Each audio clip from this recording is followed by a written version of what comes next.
Hey, what's up? It's Matt with Iron Sharpens Iron. And I wanted to make this video today to cover one of the major obstacles that I face that I can recognize now that prevented me from asking for help when I needed it most. Now, we all know life has ups and it has downs, and life really sucks at times. And it's also really great at times.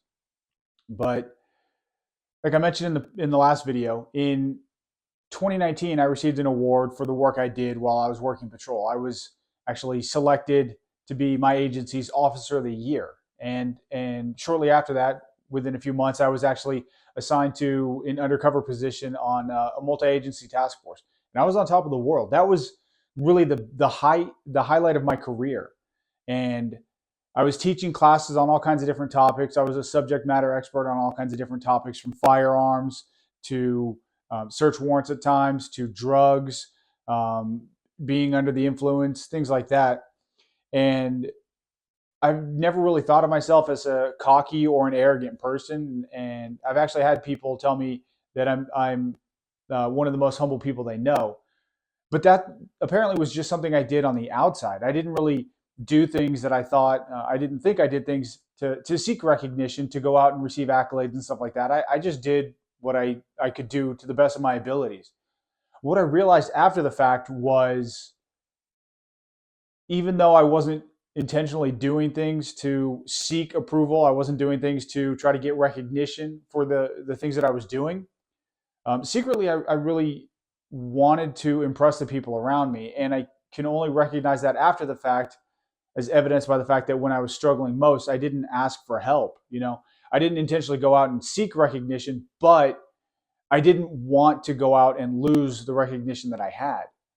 And there's, different types of personalities, different types of people, where some people will intentionally go out and try to impress the people around them. And then there's other people like me who are a little more quietly or secretly afraid of embarrassing themselves, or losing face, or whatever, term you want to put on it. And as I thought about this yesterday, I really should have made a video yesterday about this when I was thinking about it. But after the fact, I realized that I could have asked for help, and it probably wouldn't have hurt my reputation if I had gone out and gotten the help that I needed. Now, think of a time in your life where you've had, a supervisor, a leader, a boss in your life, somebody that was over you in a hierarchy position, and you asked them for help, or you asked a coworker or a peer for help, or you just didn't understand something, so you asked for clarification. And you could tell that the answer that person was giving you was completely made up. Either they didn't know the answer and they couldn't admit it, or they just wanted to sound smart, and they're repeating something that they heard from somebody else. I'm sure we can all think of times like that in our lives where we've heard somebody do that, or we've had that experience. We're like, hey, I don't understand this. And the answer we can tell is just garbage, and somebody's just making up the answer. And after that, how did your perception of that person change? Did you ever go to that person again and ask them for help or clarification? Probably not. And if it was a supervisor, if it was a leader, it probably destroyed their credibility, so that in the future, you questioned everything they ever told you. That's not good. Now, compare that to the idea of, if you ask somebody for clarification, or if you ask somebody for help and you're like, hey, I don't get this. Help me understand it. And they say, you know what? I don't get it either. But you know what? I'm going to find an answer and I'm going to let you know. Or they say something like, hey, why don't we work on this together? We'll both figure out the answer together. Now, imagine if you have kids and your kid says, hey, I made a mistake. I messed up. I don't understand this. Compared to if they make a mistake and they mess something up and they try to hide it or cover it up, how are you going to react as a parent? Well, you're probably going to be a little bit more irritated and upset with them that they covered up whatever it is whatever mistake they made, right? At least that's me for sure. And I think that's probably most of you. Now, we'll always have more respect for somebody that will be honest and open and transparent with us. If somebody says, I don't know, then we automatically give them credibility because they're honest about that. So if they do tell us something, we know they have the capability of saying, I don't know. So when they tell us an answer for something, or they try to help us with something, we're more likely to believe them, right? The credibility gets restored, it gets built. It's the opposite of what we think would happen, right? So if we say, I need help, a lot of times we think the people around us are going to shun us, or they're going to look down on us. But I got to tell you, after years of not asking for help and having my life collapse, I wish I asked for help. And I knew I could, I just didn't want to because I was scared. And if that's you right now, you need help and you're scared, I have to tell you, based on my pretty terrible experience, if you ask for help and you do it on your own, you will always have more support than if you just let things collapse around you and you're too scared or too weak to ask for help. The people around you will respect you more if you reach out and you ask for help, or if you accept the offers of help that are already around you. Trust me, it will always be better for you if you get the help you need before everything collapses on you. And if it comes to some sort of substance abuse or alcoholism and it's a work related thing, I got to tell you, the Americans with Disabilities Act will always protect you and you will have protection if you seek help on your own. If it comes to a point where it's forced on you by either your employer or your court, you lose a lot of those protections, if not all of those protections. And I got to say, I'm speaking from experience. So trust me.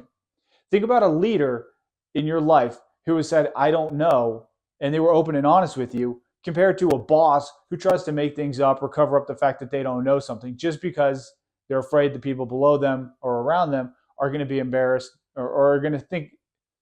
Let me rephrase that. If a boss or a leader straight up says, I don't know, you're going to have more trust and faith in them, and they're going to have more credibility than if they try to make up an answer, right? So think about where you're at in life. No matter where you are, what it is that you do for work or for money, if you need help with something, trust me, you can always reach out and ask for help. So if you want to be bold, write down in the comment section below a time that you needed help and you asked for it and what the response was from the people around you. Did you actually get the help you needed? Did you get made fun of a little bit? What happened? Let's start a discussion about this. Let's talk about this. Because I got to tell you, I didn't ask for help, and I quite literally, my life was destroyed because of it. I'm rebuilding it. Things are getting better because I was able to accept that I made mistakes. But it would have been so much easier if I just fixed the problems I had when I knew I had them instead of ignoring them and letting them pile up and pile up and pile up. So today, my challenge to you is if you need help with something, if you're struggling with something, no matter how big or small you think, no matter how big or small you think it is, you can ask for help, and I want you to reach out. Now, think about the friends in your life, the people you care about the most. If any one of them came to you with a problem, is there any problem that one of your friends or loved ones could come to you with where you're just like, hey, I'm way too busy to help you with that? Or that problem is way too big for me to handle. You're on your own. Would you have either of those responses? My guess is no. So why would we think that the people around us would have those responses? If we had a problem with something, do we really expect somebody to say, hey, that's not really a big problem. You can do it on your own. At the very least, they're going to say, hey, I think you can do this on your own. I believe in you, but they're going to give you some sort of support on the way, right? And if we have friends in our lives who are going to be like, that's a huge problem, man, you're on your own, right? Probably that's a good way to weed out the people in our lives to say, we don't need that type of person in our lives. But my guess is most of you will have friends in your life, if not all of you will have somebody in your life who will say, ooh, yeah, that sounds tough, man. I'm sorry you're going through that. I don't know exactly what I can do to help, but I'm here. I'm here to help. Even if it's just lending an ear for somebody to listen to. You know, there's an old quote from Lieutenant Colonel David Grossman. He says, pain shared is pain divided, and joy shared is joy multiplied. You know, I remember all the times I wrote search warrants and I had all these cool cases, and I was on top of the world afterward. If I told somebody about it, it's not like I lost any joy. I didn't lose any happiness because of it. If nothing else, they were happy with me, and I was even more happy because I could see how excited they were for me. Well, the reverse of that is true as well. If we're suffering with something, if we're struggling with something, and we have some sort of pain that we're struggling with, and we bring it to somebody else, they're going to help us carry that load. Even if they can't fix the problem or solve the problem, even just getting it off our chest and opening up and having somebody else go, man, that sucks. I get it, man. That sucks. I'm here for you. What can I do to help? Even knowing that we have that support will lighten that load. Like I said, the quote is, joy shared is joy multiplied, and pain shared is pain divided. So share the joy with the people around you, but share the pain as well and let somebody help you carry that load before you crumble underneath it. Trust me, if you try to carry it long enough, you will stumble, you will fall, and it could quite possibly crush you. And I don't want that to happen to anybody else. I went through it. I wish I didn't, but I can't change it. And now my mission is to make sure that you don't have to go through that either. So feel free to reach out to the people around you, to me. Put comments down below and we can talk about it. So until next time, remember, ask for help, be open and honest and transparent, and you will actually build trust and credibility with the people around you. Don't let your fears stop you from reaching out. So until next time, this is Matt with Iron Sharpens Iron. Thanks for watching.